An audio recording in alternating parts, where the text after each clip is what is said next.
Denzel Bentley, Yes, too sharp. Come on. Are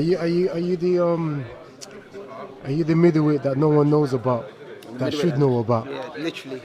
I'm a middleweight that no one knows about, but they'll know soon anyway, so it's calm. I ain't really fussed about that. I was expecting you to knock out the way you was moving. I was expecting you to knock out all your opponents from now. What happened? I had a few tough ones that knew to cover up when coming in, kind of thing. The ones that were opening up, trying to come forward, they're the ones that got knocked out. Apart from that Christian Hoskin Gomez, he was coming forward and he held it down still. So I got to give them credit too for taking the power in it. But at the end of the day, at least I've got to show some of my skills and stuff. Like I can do other things rather than just knock people out. Yeah, that's true. Yeah. That's true. So what would you explain your style is? Do you like to stay in one stance, or you like to switch it up, or? No, I like to switch a lot. But I don't really do it. I was switching a lot in my last fight, to be honest. But I haven't really had a fight where I feel not comfortable enough, but I feel like I've had to switch or just to show things because everyone's gone over apart from the two that didn't, kind of thing. So longer fights than that, people may see that. It depends how I feel. If I feel like switching, I might switch. If not, then I just stay the same. But I can box both ways. Some people say people switch sometimes because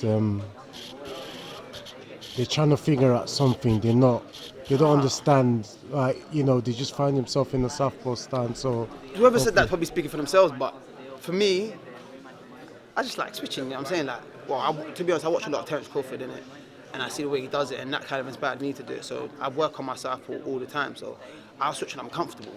I could be winning rounds and then switch. It don't matter. I remember in the amateurs, I boxed a southpaw, and I switched southpaw and beat him southpaw. Like, do you know what I mean? Like, and that was in the amateurs. I weren't as developed now. So now I've been working in it consistently with my trainers and in the gym. I'm probably almost as good as I am southpaw as I am orthodox. Oh wow! Yeah. So right now you're 10-0, Yeah. I believe. So tell me a little bit more about this opener. Is this another learning fight you're fighting? Well, you could say every fight's a learning fight, but in my case, like when it comes to showtime, learning's done really, innit? You learn in the gym, showtime's to put in the performance, but you learn from every performance and every experience. So you could say that, but this is meant to be a step up. Opponent's 10-1, so he's got a good record. So now that's me putting my name in. Yeah, he's only lost once, so that's me putting my name in the rankings and stuff. So you know that okay, I'm coming now. I'm fighting with opponents now. I'm coming for these titles and stuff. So it should be a good fight. What titles have you got your eye on? All of them, bro. I'm gonna lie to you, all of them. What will be your first one? Would you like? Which one would you like? Yeah, I want this. I want British. That one's nice, but you can't skip the others, innit? So we tried to get the Southern area earlier this year. That fell through. So look at the English, if that's available. If I don't get my hands on the English this year, hopefully early next year, then we'll just try and move on to the British. But we'll see what goes on. Obviously, it's not just my decision to make. Obviously, I'm the fighter, but we talk with the team and stuff. I might feel like I'm ahead of myself, and it might be like, no, do this first for so reasons, gain more experience. So whatever route we decide to go, that's the route we go. So I'm up for any of it. As long as the title around my waist, intercontinental titles, any of them titles, I'm ready for. You know a little bit more about the British champion right now, middleweight? Liam Williams. Yeah. Yeah. Well, by the time I get there, he probably won't be there. But if he is there by the time I get there, then I think he's only spoiling his own work and holding himself up. So that'd be a fight I'd have to take because I'm there. You know what I'm saying? But he's got way more experience than me right now. He's had them tough fights. He's fought a former world champion in Liam Smith. So you can't just act like, yeah, you're going to go there and run through someone like that. You know what I'm saying? So if he goes back down or he moves on, that's good for him. I think he should because he's deserved that chance to move on. He won a British title in 2 weight classes. Move on to European, I don't know, move on to world title in the weight below if he wants to go back down. But other than that, apart from him, I think it's wide open, and whoever I get drawn to fight for that after he moves on, if he does, then I'll take them on. Below that, there is the fight in Jack Collin.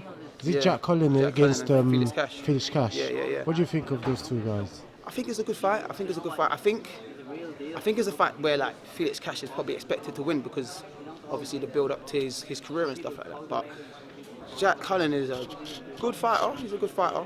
The fight with John Harden, he looked very good. He looked very good in that fight. But at the same time, it depends how Felix fights. Like Jack Collin's 6'3", and he likes to fight on the inside.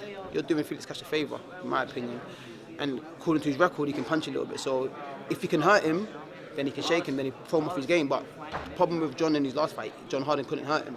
So we took that and kept stepping on him. But I think Felix can hurt him, and if he does hurt him, he'll throw him off his game and he can beat him. Lastly, you train alongside them, Daniel Dubois. Yeah.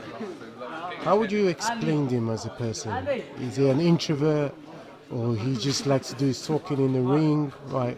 Yeah, he's definitely an introvert, but he definitely likes to do his talking in the ring. Like, in the gym, he'll have a little 1-2 joke, a little laugh, and then he's back serious again. He's very serious about his work, kind of thing. So, where like I'm with other guys like James and Tom and Sean and stuff like that, and Chris and that we'd be laughing about, but Dan will just give you a little smirk, ha ha ha, and then he's back to his work. So we're really serious, especially when he's getting closer to fight mode. So you know he's switched on, so that you can see it. Like, you can see it. Yeah, he gets kind of. Do you know much about his sister? Yeah, she's a good boxer. They were at my amateur gym for a little bit, so I boxed at Fisher, and they came down, and that's when I first saw her. She was sparring all the boys in there. I'm like, oh, she's working them up, like she's beating them up.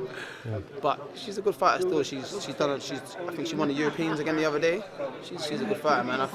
Like skillfully, she's probably the best of the bunch. But obviously Daniel's leading the pack in the house and that, so they're all following his footsteps. So that's good for her. She gets the platform because Daniel's obviously kicking the door down. So if she does, or whenever she is ready to turn pro when she's older, she left that kind of like superstar attached to her name, so it's good for her. Your trainer, yeah, he doesn't say much or doesn't do much interviews. How would you describe him as a person? He just hates the camera, man. He's a bit, he can be hard on you sometimes, but it's all out of him trying to get the best out of you. So it could be frustrating in the gym, but that happens, innit? But it's just for him to get the best out of you. So I understand it from that standpoint. But when you do something good, he will give you your praises and give you your props and that. So that's another good thing about him as well. But he's a good trainer. How did you guys come about? He's my trainer in the amateurs. Okay. So he's the one that brought me 2 peacocks. We met Martin, teamed up with Martin. And then me and him just kind of stayed together, yeah. Okay. And how do you find Martin? Martin is, he puts you for your paces. He's a tough guy when it comes to workouts. No one's getting let off the hook. So a mixture of them both is good. Like Martin's a bit more, I wouldn't say laid back, but a little bit more, not as, I don't want to say aggressive, but not as, he's not the same as Ray, so it's a bit of a mixture. So Ray's just more on you, like, oh, get to work. And Martin's just more like, he's a bit calm, so it's a good mixture of both, yeah. Okay. And in the Peacock gym, that's the same gym as Anthony Yarde? Yeah, same gym as Anthony Yarde, yeah. Has he been to the gym No, I haven't seen him since. No, I've seen the rest of the team, but I haven't seen him back to the gym. I think he's still on holiday and that. Still enjoying himself? Yeah, he's enjoying it. Why not? He deserves it, man. Done a good job against Kovalev. Didn't get the result he wanted, but anything. Have you ever seen him spar before? I've seen him spar a while back. Sparred one of my guys, one guy from our camp, Tom, Big Tom, good fighter as well. Cruiserweight. Yeah, I've seen him spar. But as of recent, because we train different times, I haven't really seen him sparring or anything now. Some people don't believe that they don't do absolutely no sparring. They must do a little bit. Listen, that's between them and the sparring I'm talking about. This was about 2 years ago. Okay. So whether they've changed things in their camp now, I don't know. That's for Anthony and Tunde to talk about. But they probably do some light sparring. They're not just gonna not spar. Like he's got sparring gear. You know what I'm saying? So probably do some light sparring, some movement. Probably, you know. I don't know. I don't see them. We train different times. Yeah. So I don't really see them spar, but I doubt they actually don't do any sparring at all. Like, they have a move around 100%. Peacock Gyms is just gathering all you guys in there. Do you ever train the same time as O'Hara Davis as well? No, but when he comes in, we're leaving kind of thing. So he's getting started whilst we're finishing up. So I see O'Hara quite a lot in the gym now. Okay. Yeah. And who else is there? Oh yeah, there's Dan Azeez as well. Yeah, Dan Azeez. Yeah, we train more or less the same time. So like we clash sometimes. So I see Dan Azeez a lot. Okay, you catch jokes with him. Yeah, catch jokes. Have you ever moved around with him? Yeah, he's a strong dude, bro. Like he's a strong guy. I moved on with him once. I think we've done like 3 or 4 rounds. Yeah. Like, I've always thought he was good, but when you're in there with him, like you kind of see what he's doing, kind of thing. Because I'm a guy when I'm sparring people, I like to try and pick up on things. Yeah. So like his movement, like he's just good, man. I think he's a good fighter. His movements, like you don't think there's anything special of it, but he's tagging you and you're like, what the how? Like there's like he ain't got mad speed. Yeah. His timing is great and he's a very strong guy. He's strong. I ain't gonna lie to you. Do you watch a lot of boxing yourself? Yeah, I watch a lot of boxing. Yeah. Who's your favourite boxer? My favourite active boxer right now is Terence Crawford. My favourite active boxer. Yes, you said. Who else have you watched in the past that might just recently retired? When I started off boxing, I was watching Floyd a lot. Yeah. So Floyd's that guy. But my favourite is Andre Ward. That's my guy. I like Pernell Whitaker and Sugar Ray Leonard as well. Lomachenko's good, but Andre Ward's my guy. And Canelo actually, but Andre Ward's my guy, yeah. Andre Ward is so fighter that to me, he simplifies things. Yeah. He makes it look like you could do it. Yeah. He makes it look, I don't want to say easy, but he makes it look like he could do it. Like he said, like he would do little things, and you're like, oh yeah, that's kind of smart. You try and do it, and you're like, oh no, it's harder than you think, Yeah. kind of thing. But you could tell he's been drilling these things into him, like, or his coach has been drilling it into him from he was a kid. That's why he's able to do these things like effortlessly.